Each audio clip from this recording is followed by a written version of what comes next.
Moldova, together with the European Union and the United States, is developing a plan for the reintegration of the unrecognized Transnistria region. This was stated by Deputy Prime Minister for Reintegration, Valerio Chiveni. We are indeed actively working on a strategy or roadmap for reintegration. But, as you know, sensitive issues require caution. We need to carefully consider the steps that will yield results over time.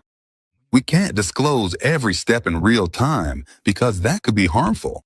The official added that these developments will be made public at the appropriate time.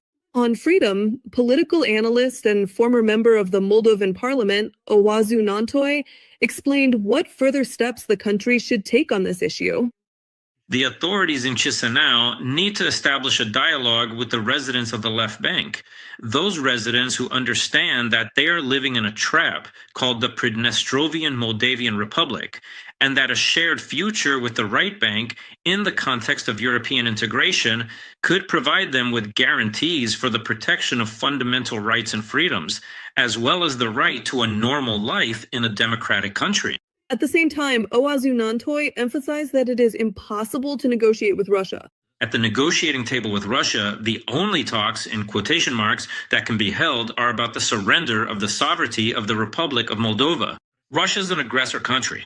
These so-called negotiations are a trap in which Moldova has been helplessly floundering for more than 30 years.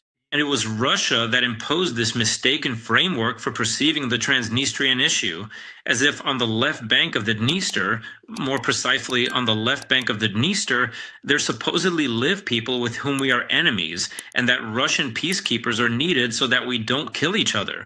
This is an absolutely false premise, but one that benefits the Russian Federation. Meanwhile, the government of the Republic of Moldova has announced that it is denouncing the agreement with Russia regarding cultural centers. The Ministry of Foreign Affairs of Moldova has already officially notified the Russian Ministry of Foreign Affairs about this. The decision will take effect 6 months after the official notification, so the agreement under which the Russian Cultural Center operates will cease to be valid on July 4th, 2026.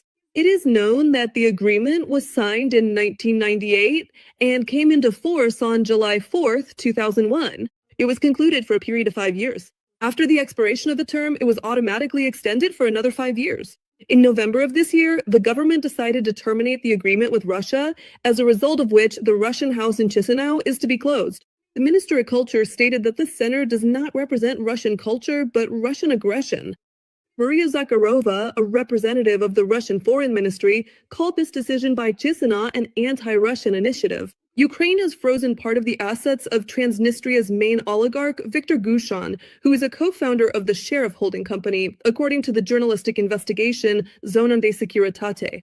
The decision to freeze Gushon's assets was made after the prosecutor's office determined that companies associated with him were supplying goods and services to the military-industrial complex of the Russian Federation. In particular, the cooperation was carried out through the Moldova Salute factory in the unrecognized Transnistria. The investigation also reveals the key individuals involved in this scheme, the method of creating intermediary companies in the Russian Federation, and the direct connections that likely lead to the Sheriff Holding Company. The Sheriff Holding Company has established an almost monopolistic position in Transnistria, controlling trade, the oil market, telecommunications, and the media. Viktor Gushon's fortune is estimated at $2 billion, according to various sources.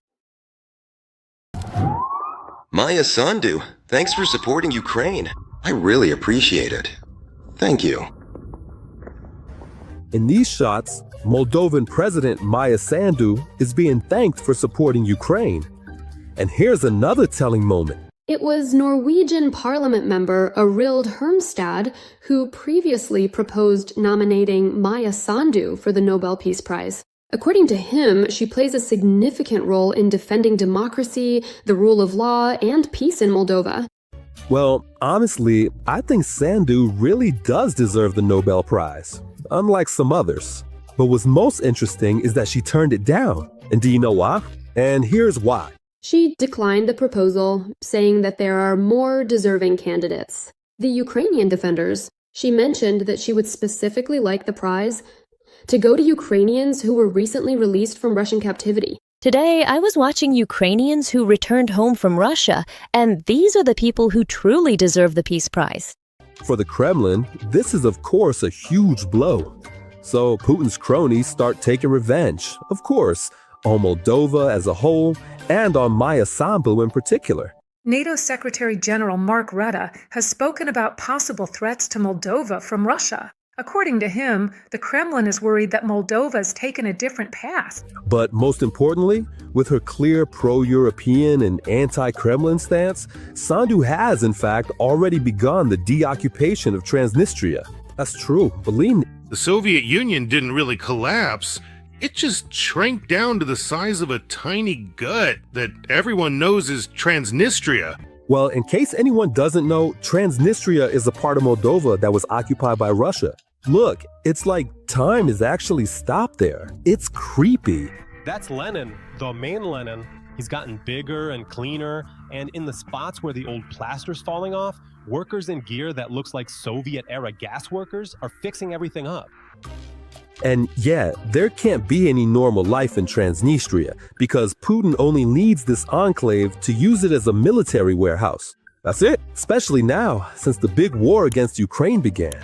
Since the start of the full-scale invasion, the occupiers have been using Transnistria as a threat to Ukraine to tie up its forces.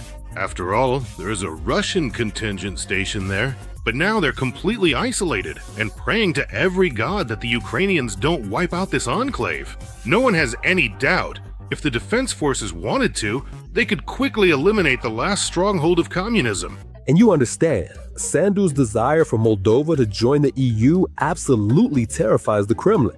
They're afraid that the people in the concentration camp might be tempted by the prospects of normal development, investment, and EU membership. What's more, almost all so-called citizens of Transnistria already have a healthy person's passport. In other words, a Moldovan one. And here, friends, is the most important thing. Moldova made the right choice when they elected Maya Sandu as president, and not those local pro-Russian Yanukovych types, let's put it that way. And now, the residents of so-called Transnistria also need to make the right choice, right now. Right now, it's time to stop putting up with Russia. The people living in Transnistria need to make a choice for themselves. Do they want to be human beings, or nothing more than powerless ground meat? And you know what's nice? This infection of the Russian world, this, I don't even know, like the Russian world's plague bacillus, right now it's especially relevant. People are starting to get rid of it everywhere. The countries of Central Asia know all too well what this Russian world brings with it. All this imperialism and other nonsense. There was a recent scandal in Uzbekistan involving the Putin supporter Bezrukov, and it was very telling. It was a mocking parody of Uzbeks by Bezrukov. Saakashvili has really gone downhill. He's not the same anymore. And I really wanted to visit, of course, the grave of Tatiana Sergeyevna. It was 1 a.m. What's that gate over there? I said, I really need to, you understand? He saw me. He doesn't speak Russian, but he watched the show. Ah, belly. The only thing he said in Russian was belly with an accent. I said, belly?